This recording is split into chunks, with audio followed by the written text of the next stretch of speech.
In early Roman society, the plebeians formed the majority of the population and consisted of free citizens who did not belong to the aristocratic families.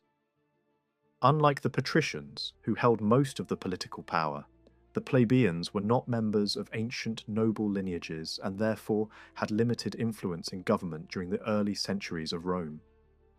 Plebeians were mainly farmers, craftsmen, traders, and small landowners, and they also made up the backbone of the Roman army. Although the Roman economy depended heavily on their labour and productivity, the highest political offices and many religious positions were for a long time reserved exclusively for patrician families. During the early Roman Republic, the tension between plebeians and patricians became one of the most important internal struggles in Roman history. Modern historians refer to this period as the conflict of the orders. Plebeians repeatedly protested against debt slavery, heavy taxation, and the lack of political representation. In 494 BC, large numbers of plebeians left the city and withdrew to a hill known as Mons Sacer, an event remembered as the first secession of the plebs, Secessio Plebis. Facing the possibility of social collapse, the patricians agreed to create a new political office designed to defend plebeian rights. This led to the establishment of the tribune of the plebs, Tribunus Plebis. The plebeian tribunes soon became extremely powerful figures in Roman politics. They possessed the right of veto, intercessio, which allowed them to block decisions made by magistrates, or even the Roman Senate. Tribunes were also considered legally and religiously inviolable. Harming a tribune was regarded as a serious offence against both law and religion. In addition to this protection, the plebeians organised their own assembly known as the Concilium Plebis, where they could pass resolutions and laws.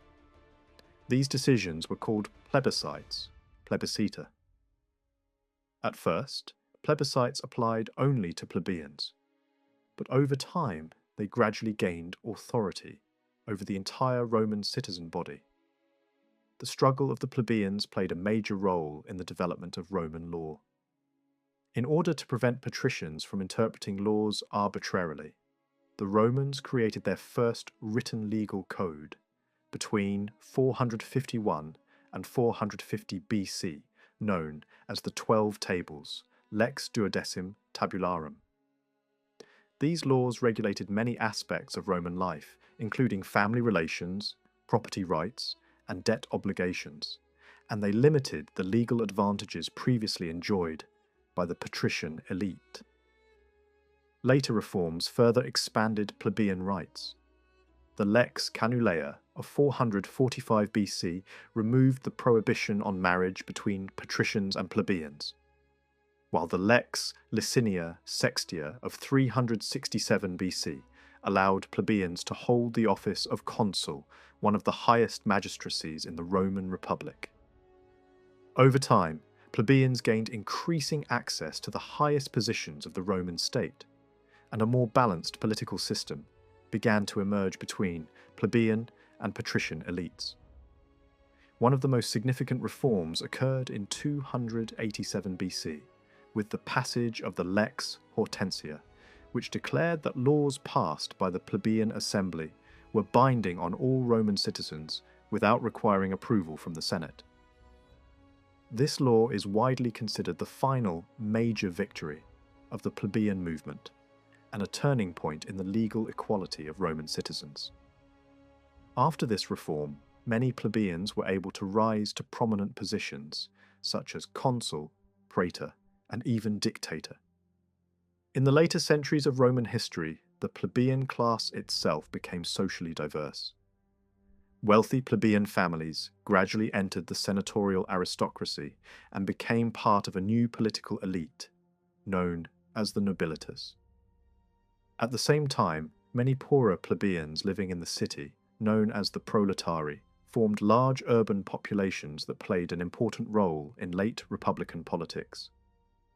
Political leaders such as Gaius Marius, Julius Caesar and later Augustus often relied on the support of these plebeian masses to strengthen their power.